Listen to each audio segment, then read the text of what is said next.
Today's episode is presented by Purple Carrot. Purple Carrot is the plant-based subscription meal kit that makes it easy to cook irresistible meals to fuel your body.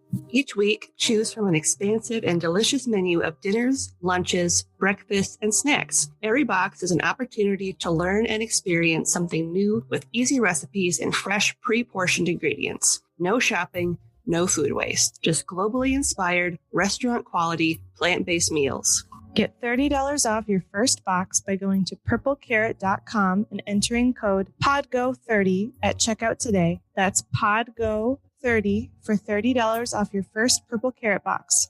Purple Carrot, easiest way to eat more plants.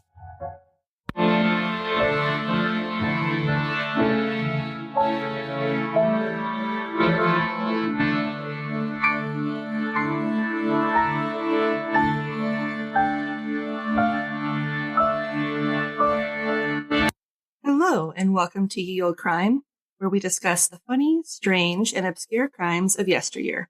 I'm your host, Lindsay Valenti, and with me is my sister and co-host, Maddie Single. Hello. Hi. How's it going? It's going. Happy post-Christmas. Happy post-Christmas to you as well. Doesn't it feel good that it's over now? Yes, it does. Yeah.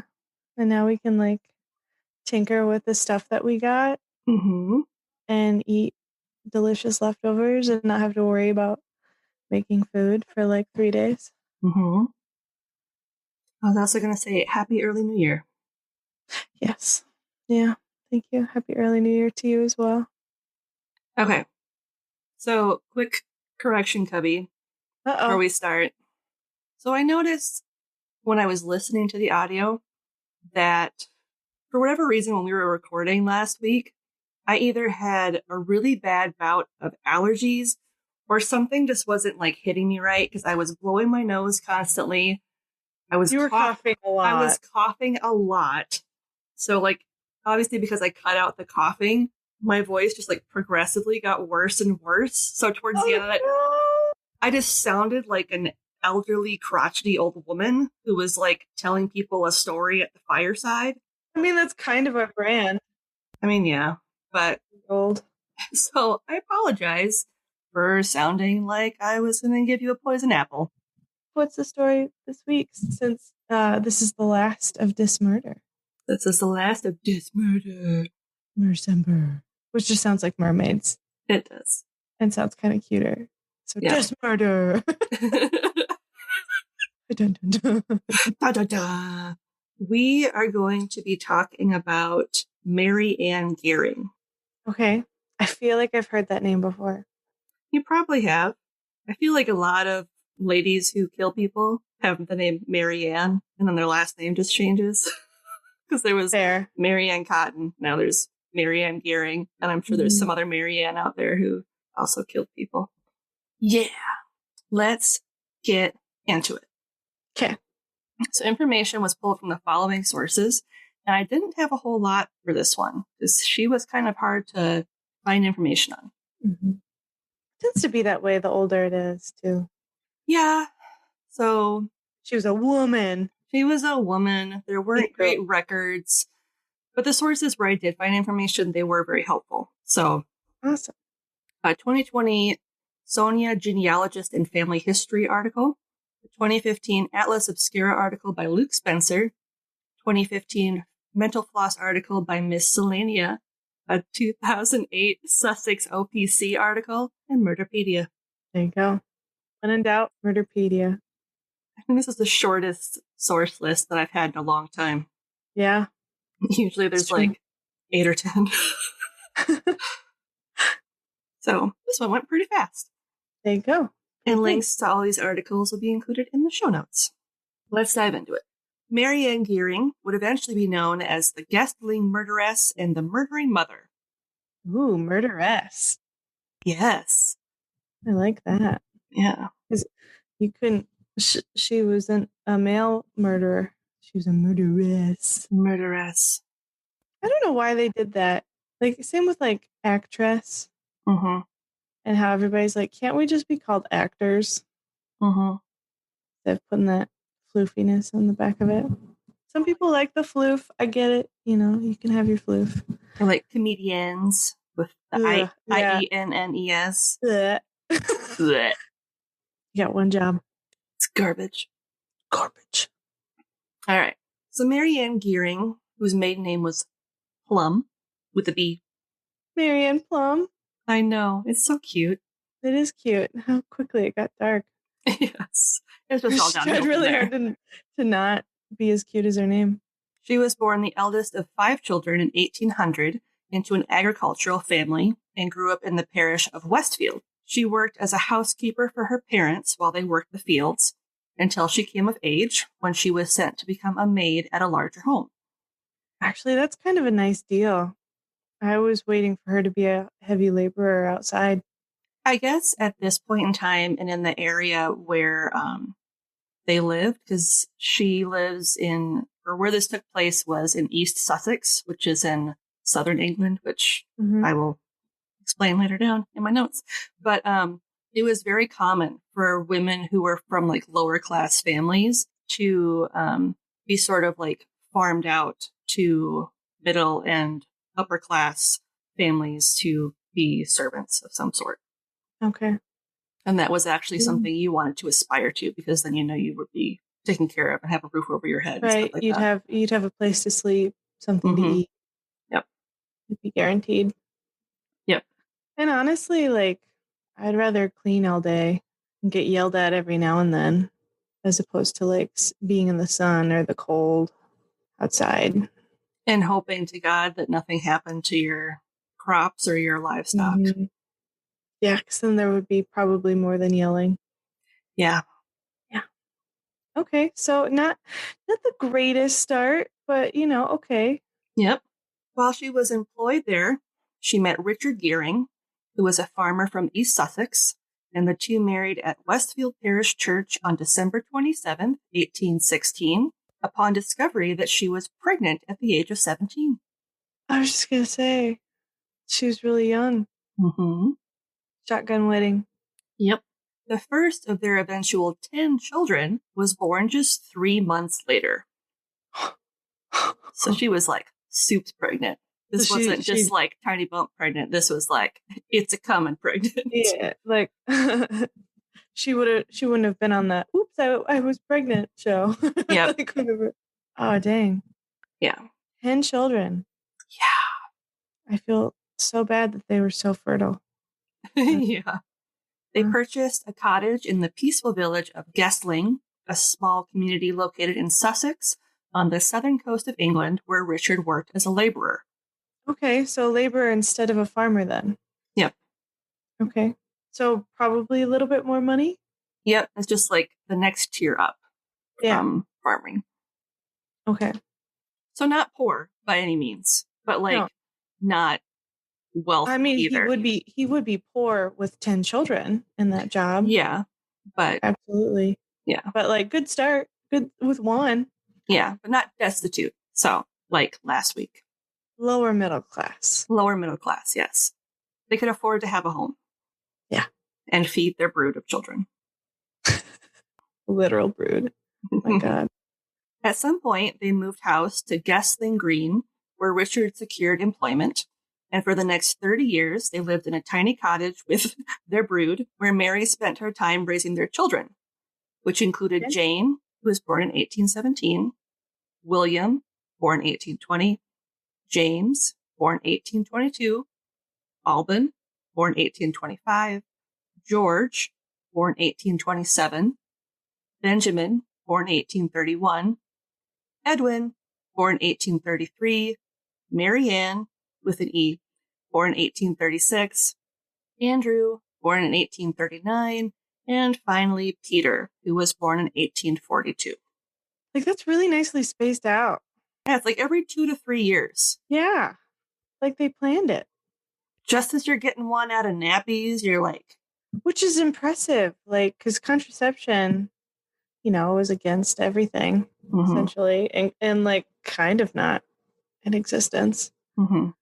So, like, good on them for being consistent. That's crazy. Mm-hmm. Unless it was like, we only have sex every 2 years. In which case, Bummer. Time to pop out another one. Don't touch me. Another 2 years. You got 2 more years, Richard. That would be a really happy new year. Bring in the new year. I guess you can touch me again. Yay! You got 9 months to enjoy it. Yep. Or I'm cutting you off again. Right.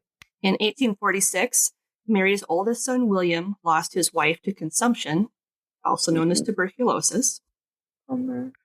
So he and his 3 children moved home to live with his parents. And how many children did she still have at home at the time? So if it was 46... Probably at least half? I think at least half, because 4 of them would have been old enough where they would not have been living at home. Yeah. Like either working at a house or married or... Yeah. So technically 5 of them would have been out of the house before William and his children moved in. Still, 5 out, 4 in. Yeah.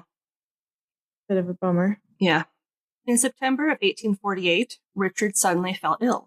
A local physician named Dr. John Lucas Pocock was called. I know, I love it. And I get to say it a lot in the story, which makes me excited. Dr. Pocock? Pocock. Pocock. That's how I wrote it phonetically. Pocock. Was called to their home when he complained of chills, abdominal pain, difficulty breathing, and excessive sweating. Wow, that sounds like poison. What? What? I mean, almonds, marzipan. Mousebooter. Dr. Pocock diagnosed Richard with an intermittent fever, and after being called 2 days later, the London Times is quoted as saying that when he spoke to Mary, she, quote, informed me that her husband was dead, that he died about a couple of hours before I was called. I expressed my surprise, end quote. Interesting. And then, not calling him for 2 hours? Yeah, just to make sure he's actually dead before you call the doctor. Like, I just wanted to make sure he was dead before I called you. I didn't want you to waste the trip. What?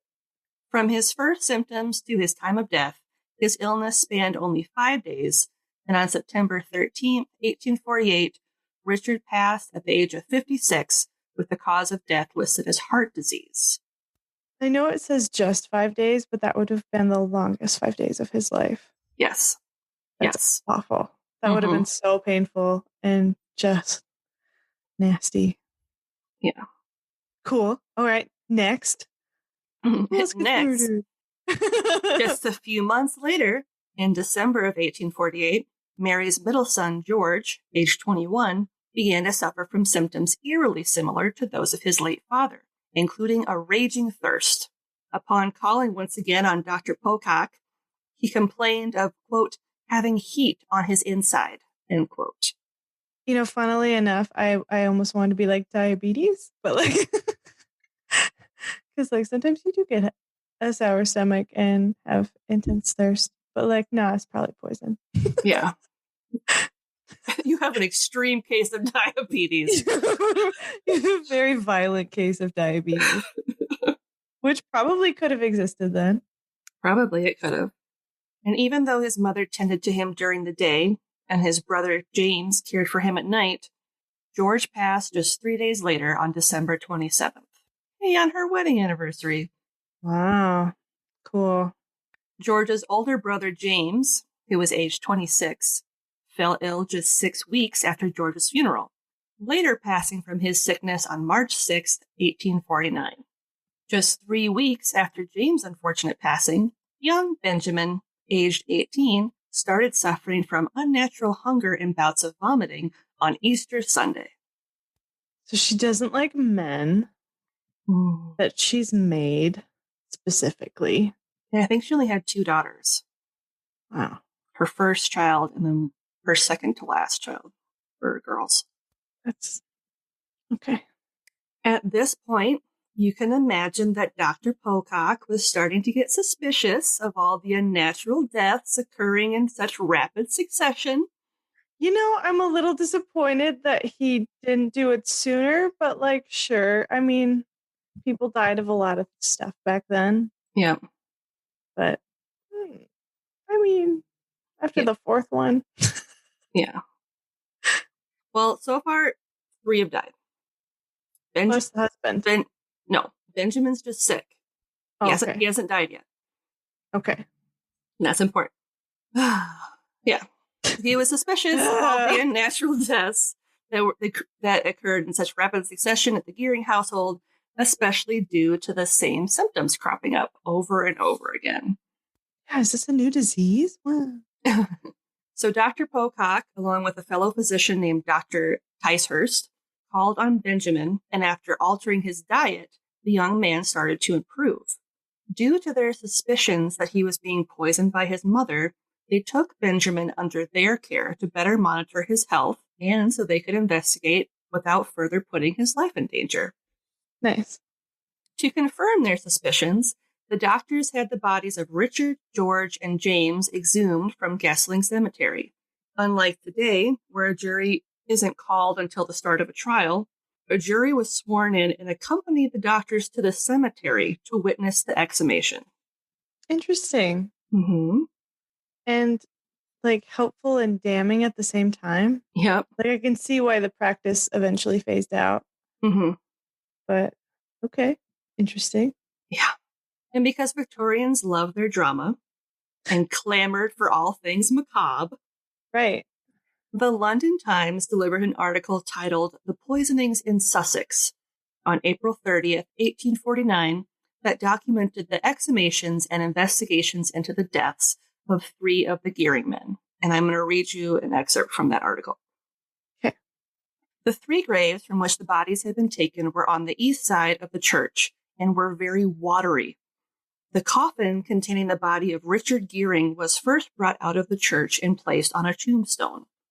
The lid was then unscrewed, and on its removal, the body was found to be in an advanced state of decomposition, except in the region of the abdomen. Weird. Yeah. The effluvium was dreadful, and the body swimming in water. To remove the latter, holes were bored into the coffin. So they just drained this thing in the cemetery. That's disgusting. Yep. To continue, the whole of the deceased intestines were removed and placed in jars. The coffins containing the bodies of the 2 sons were then brought out and opened. Okay. So that's the end of the article. Upon examination, it was found that the stomachs of all of the Geering men were preserved extremely well, considering the state of decay of the rest of their bodies. Yeah. Small pieces of, quote, white, gritty matter resembling arsenic, end quote, were also found, to the surprise of no one listening to this podcast. Right. Everyone's screaming in their car, it's arsenic! It's poison! Finally! God damn it! I've only been screaming that answer for 20 minutes. Idiots! At the end of the investigation, all were in agreement that it appeared as if each of the Geering men had been poisoned to death, and given the amount of arsenic present in all, that was the likely culprit. Mm-hmm. Mary quickly found herself under arrest pending a trial and remanded to Hastings in the custody of Superintendent Thompson and Police Constable Jeffrey, while 3 of her remaining children found themselves placed in that most wondrous of Victorian establishments, a poorhouse, specifically Hastings Union Workhouse. We have toast. Yay! And bowls of gruel. That's it. So this included Mary Ann, who was age 13, Andrew, age 10, and Peter, who was 7. That's really sad and awful. They had considered putting Edwin in the poorhouse as well, but at that time he was 16 and he already had a job. So they were like, well, since you can take care of yourself, we're not going to put you in here because, you have a living wage, quote unquote, so you don't need to. The community doesn't have to take care of you. Which, thank goodness for that kid. Yeah. Although it's really shitty that they couldn't have just had one of their siblings take them in. You know what I mean? Yeah. Well, I wonder, I'm assuming that practice wasn't really done. Who knows if that was even a thing? I don't know. Or if they couldn't track them down, or I'm sure the only one they would have seen. Go ahead. I wonder if they couldn't. They just couldn't take on another couple of mouths. The only one that would have been living at home still would have been William, and he had 3 kids of his own. Mm-hmm.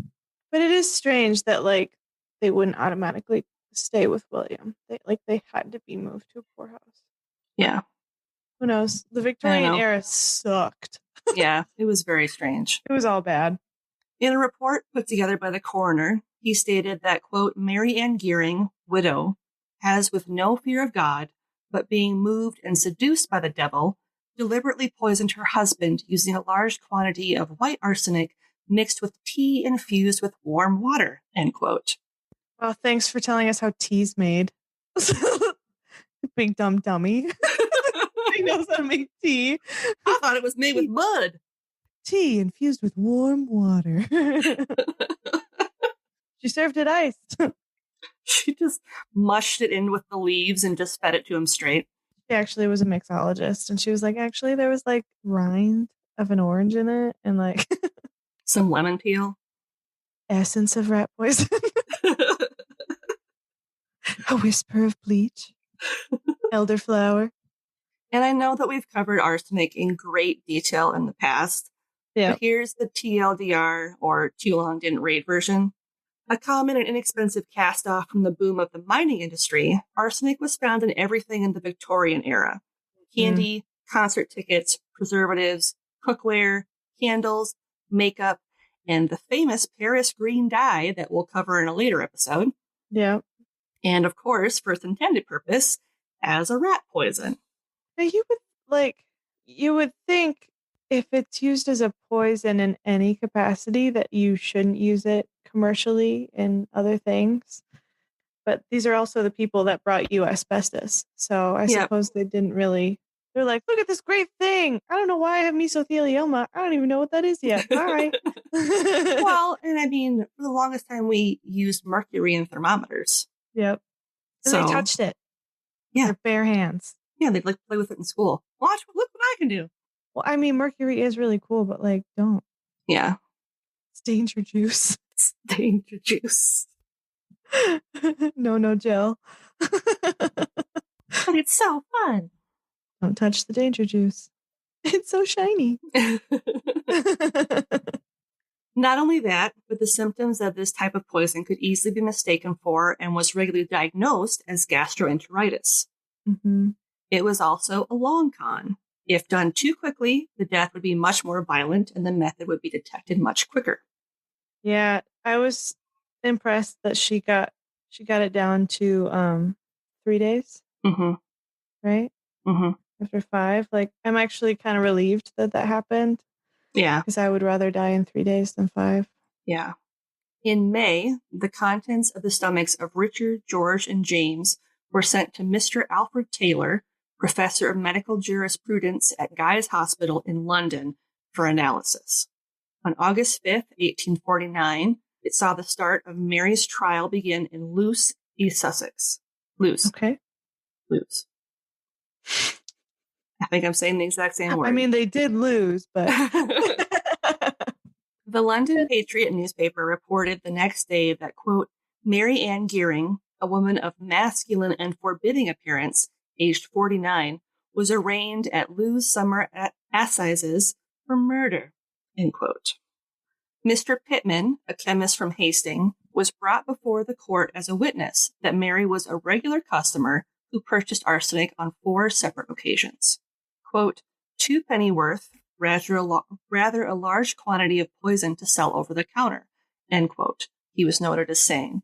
Mr. Pittman continued that it was an amount that he wouldn't have dared to sell to someone he didn't know, but because he had dealt with her so much in the past, he believed her when she told him that she needed it to deal with a bad infestation of rats. But like 4 times? Yeah. When one of Mary's daughters and 2 of her other sons were questioned about the rats, so I'm assuming the 3 kids that were still at home, yeah, none of them were aware of any infestations of vermin in their home that would warrant the purchase of arsenic, let alone in such large quantities. Awesome. The prosecution presented evidence brought to light by Mary's son Olde that 2 years prior to his death, Richard Geering deposited an inheritance of £20, or £2,350 today, at the Hastings Savings Bank. At this time in the 19th century, this amount would have been the equivalent of half a year's salary for a day laborer. Wow. That's a lot. And even though her name was not on the account, if she had the savings book in her possession, she would have been able to withdraw funds from the account, no questions asked. Awesome. Which is like not a great strategy. Yeah. For banks. So you'd be like, yes, I'm Mr. So-and-so. Look, I have the book. And they'd be like, okay, cool. Yeah. Here's the book. I don't know how he got the book. It's not like robbery exists. Yeah. Give him the money. And apparently, at least according to one of her sons, that was the case, as she was said to freely draw money out of it. Awesome. Some of the most damning evidence came from her own son, Benjamin, who made a full recovery from his mother's poison attempt. He explained to the court that his family were members of a rather unusual insurance arrangement, the Burial Friendly Society, that would provide its subscribers, quote, 10 shillings a week in the case of an illness and 1 shilling from each member following a family member's death. So they paid you to die? Yeah, they would give you money if you were sick to help you get well. And if you died, I'm assuming they would give you money to help offset the burial costs. So it was just like a really weird, like a fucked up philanthropy kind of a thing? Yeah. And that just existed. So following Richard's death, that's her husband, it was noted that Mary was entitled to £5, 3 shillings, and 4 pence from the Guestling Benefit Club, which would equate to £414 today. Benjamin told the court that he, his 2 deceased brothers, and his father were all members of this club, which is why he assumed they were targeted over his other siblings. Okay, that makes sense. At first I thought it was just men, but maybe it was like gentlemen were prioritized with this club too, potentially. Maybe. Or they were just of age. Yeah. So after making the conversion, 10 shillings a week would equate to about £40 or $4,800 today. So that's how much she could have made per week while her husband and her sons were sick. Which is why she wanted to do the long con. Yes. And without knowing how many members were in the society, we can still assume that it would be a large amount of money, especially if you could eke out a prolonged illness. Yeah. Members of the community of Guestling filled the courtroom to hear the increasing number of financial gains that Mary made upon the illness and death of her family members. Gentry and farmers alike were aware of the fact that Mary and Richard did not have a great marriage and could be heard arguing frequently, with Mary heard several times wishing Richard dead. Awesome. A member of the Royal College of Surgeons provided the final piece of evidence that sealed her fate. He brought forth medical evidence that the digestive organs that had been preserved from each of the victims following their exhumation contained high levels of arsenic, with the exception of George, who instead had large doses of mercury present. Ooh, ouch. Yeah. Danger juice. Yeah. How would you not know that that's in your food or your tea? I have no idea. Because it's such a distinctive thing. I don't know. Weird. I wonder if she poisoned him with something else first and then did it when he was like kind of out of his mind. Maybe. It also came out in the trial that Benjamin coughed up a large pill after he was removed from his home. After closer examination, it was discovered that the pill was comprised of arsenic, opium, and another unknown ingredient. So she was just doing all of the drugs. Mm-hmm. Opium to like make him pass out. Mm-hmm. Awesome. Mr. Hurst, who had volunteered to defend Mary during her trial at the behest of her daughter's pleading, denied that the motive could have been monetary, as the burial expenses alone would have depleted whatever gain she would have made in getting rid of the male members of her family. But dressed in black mourning clothes and a shawl, Mary confessed to the murders, and after just 10 minutes of deliberation, the jury returned with a guilty verdict with the penalty of death. Mary remained unmoved as the judgment was passed, with the method of execution being death by hanging. Ugh. Yeah. Everyone's favorite. Yeah. But like kind of the only option for a long time. Mm-hmm. And like I mentioned earlier, death by poison was fairly common during Victorian England, with female serial killers often committing crimes for financial gain. Mm-hmm. In fact, between 1843 and 1890, 48 other quote-unquote Black widows were also convicted of murder and put to death. Wow. 48? Mm-hmm. That's a lot. The morning of her execution, Mary was tended to by Reverend B. Burnett, who gave her Holy Sacrament and last rites. He also stayed with her until the time of her execution. On August 21st, 1849, Mary Ann Geering was publicly hanged at 12 o'clock in Lewistown Square in front of a crowd of 3,000 to 4,000, where she was left to hang for an hour before being cut down and buried at 4 o'clock at the jail cemetery.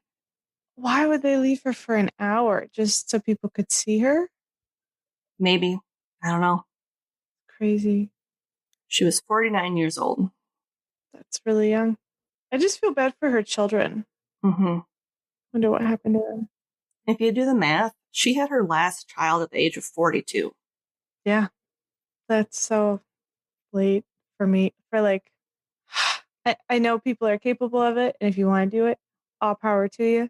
But nope, for me. Well, the risks would have been so high. I mean, they're high now. But Yeah. Can you imagine how much higher they would have been in Victorian England? Yeah. I'm honest to God surprised that all 10 of her children survived. Yeah, that's actually the most impressive thing. Yeah. Is that she had the ability. She had 10 children and they all lived until she killed some. Yeah. But they all survived infancy. Yeah. And then, they were talking about tuberculosis and stuff too. They survived that. Mm-hmm. So she must have had good genes. Mm-hmm. Or her husband did. Yeah. Yes. So, yeah. Bummer. Yeah. Shh. We're not supposed to talk about that. Do not even let those words come out of your mouth. We're not supposed to talk about that. Shh. Do not go there. Don't say anything about it. Hush now. Naughty. We just don't need to talk about this right now. Be quiet. Shh. We're not supposed to talk about That's really taboo. Don't talk about it. You shouldn't talk about that. Don't talk about that. You aren't supposed to talk. We can't talk about that in this house. You shouldn't talk about that. Can we talk about this? We are going to talk about this. Welcome to Taboos, a podcast that discusses taboo culture. We're your hosts, Celeste and Allie. Join us in the exploration of all things society deems as stigmas, controversial, hush-hush, cringe factor, or eyebrow-raising. From pole dancing to politics and everything in between, grab a drink and discuss with us. And as always, do you be taboos.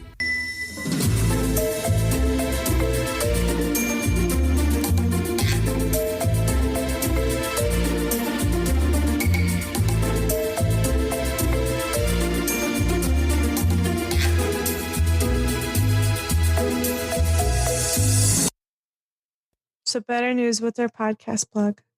This week's plug is Taboos, which is run by our friends Celeste and Allie. And they talk about the taboo topics that so many people avoid discussing, such as body positivity and depression, all with a drink or two. Awesome. Their show offers a great discussion on topics that no one really wants to talk about.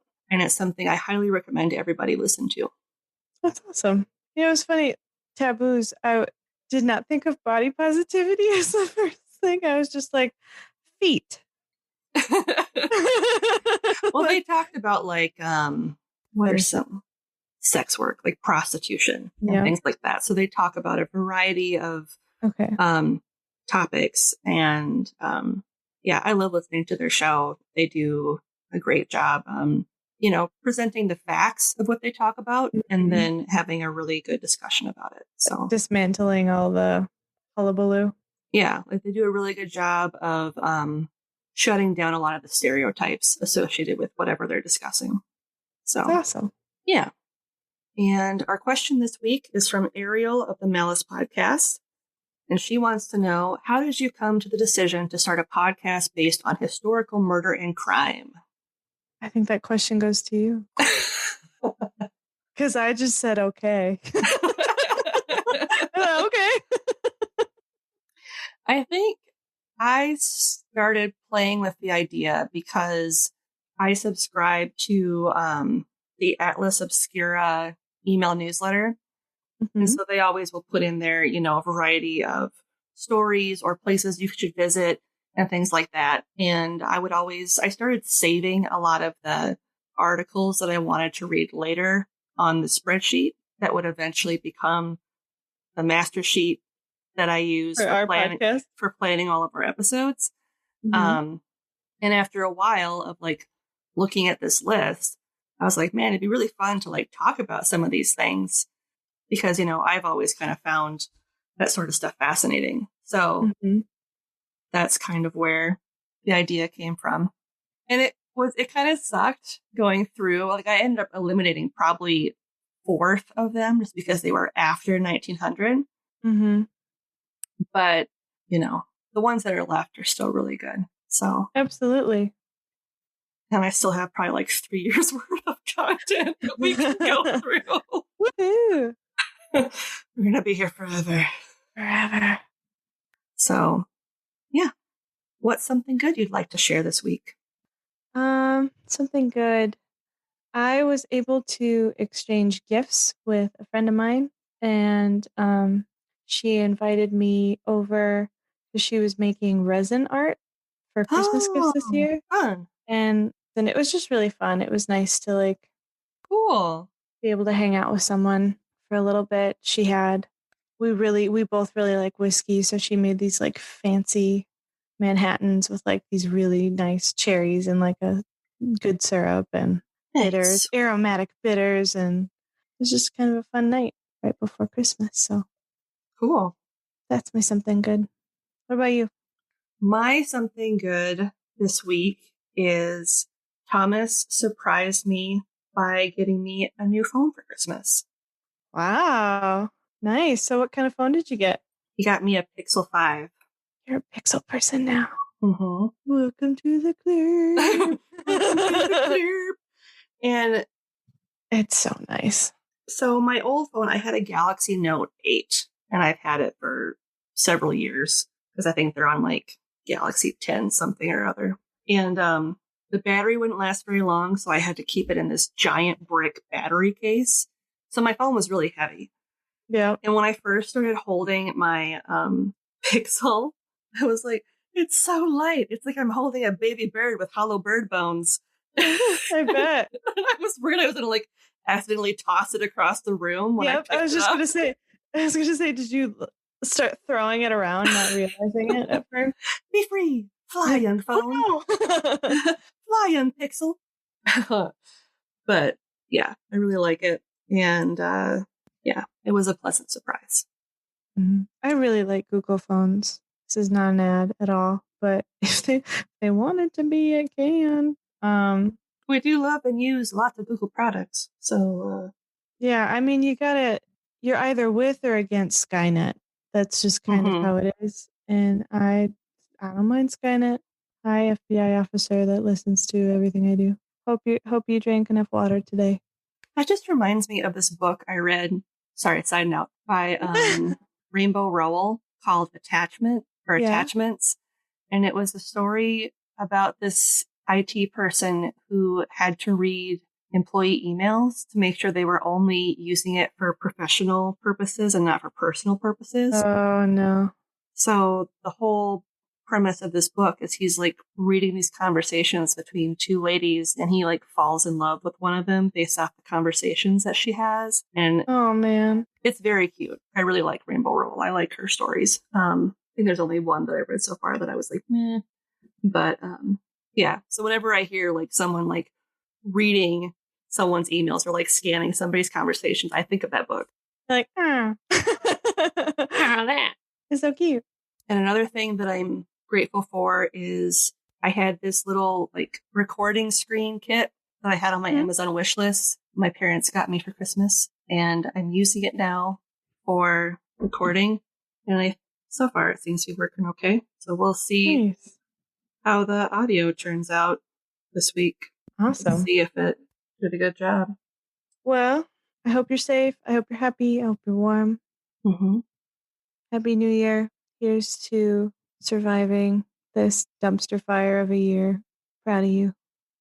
Before we start our closing, I wanted to, one, highlight the fact that last week was our 30th episode, which is crazy. What? We missed it? We missed it. I didn't think about it until afterwards, and I was like, shit, we should have one, said happy holidays or something in the episode, because it came out like right before Christmas.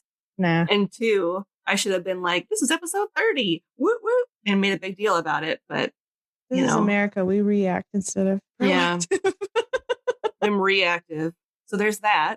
And two, we are on track to surpass our second highest download month.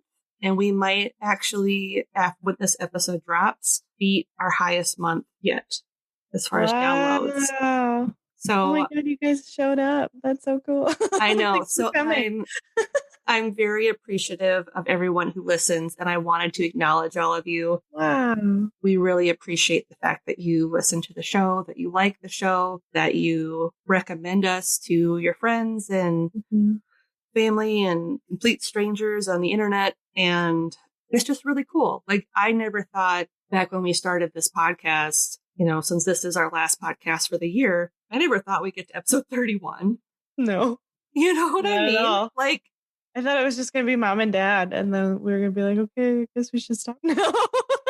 And, I never thought that we would end up meeting so many amazing other independent podcasters out there, that we'd be doing guest spots in other people's shows. That's so crazy. Like, that other podcasters would ask to collaborate with us because they want to collaborate with us. Like, it's crazy. And, I feel so blessed and humbled that you guys have stuck with us, even with our horrible audio at the beginning.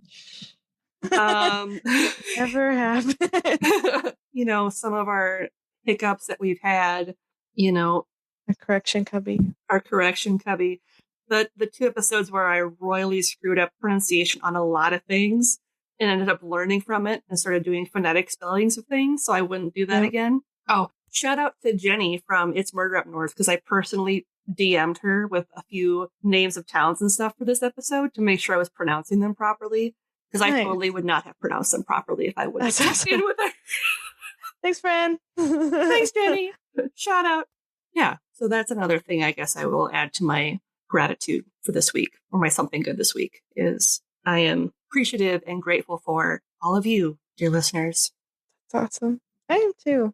I'm really honestly surprised and happy that this thing that you wanted to try during quarantine ended up being as great as it is. And I mean, I like it the most because I'm able to talk to you every week and like see you. So that's kind of the best thing for me. But like, just the fact that other people get joy out of it, it's crazy to think about. And we hope you stick around. So maybe one day we can manifest, doing a couple shows locally or something. That could be cool. That'd be so cool. But that'd be really crazy. Don't want to get a big head about it. No, I feel like we have to meet a few milestones before we're going to get to that point. Maybe by the end of 2021, when it's safe to travel and do fun things, we'll be able to manifest that. That can be our goal for the end of 2021. Deal. Ready, Freddie? Yep. You can find us online at yeoldecrimepodcast.com. We're also on Twitter at yeoldecrimepod and on Instagram at yeoldecrimepodcast. You can email us at yeoldecrimepodcast@gmail.com. Send us whatever, and we'll respond, because we like responding to emails. It's super fun. A great way to support the show that is free would be to leave a 5-star rating and review. It sounds really silly, and I didn't really realize myself the importance of it until I started my own podcast. But it's something that independent podcasters truly treasure, and I guarantee you that every single one of them reads your review and takes what you have to say to heart, especially if it's something really nice that you say, because that's going to just make their day. Yep.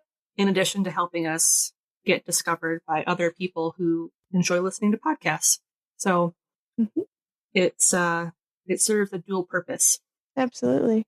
If you are able to and would like to support us financially, you can do so on Buy Me a Coffee and give us a one-time donation, or you can support us on a monthly basis by becoming a patron on our Patreon. We have tons of bonus content right now where we release our episodes ad-free early, so you can listen to them the day before they go live. We also include video outtakes that don't make it into the show and include links to some of the other shows where we have been guests. So you can find all that in one easy spot. I plan to have a lot more bonus content in 2021, but we'll have to work on that. Yep. So it's a good time to join. That's what I'm saying right now.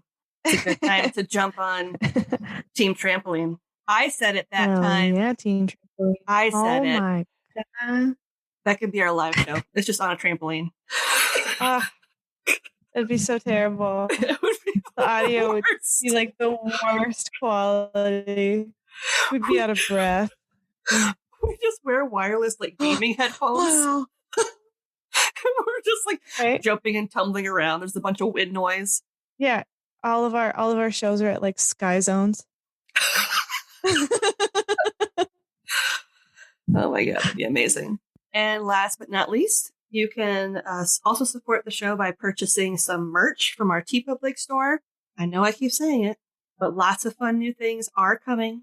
They will be arriving. Mm-hmm. I'm hoping to have a couple new designs rolled out in January, and my goal is to have at least one new design each month. So right now, there is a poll on Twitter asking if you would rather be known as an old timer or an old crimer. And depending on what the winning answer is, there will be either an updated or a completely new merch design. Nice. Yes.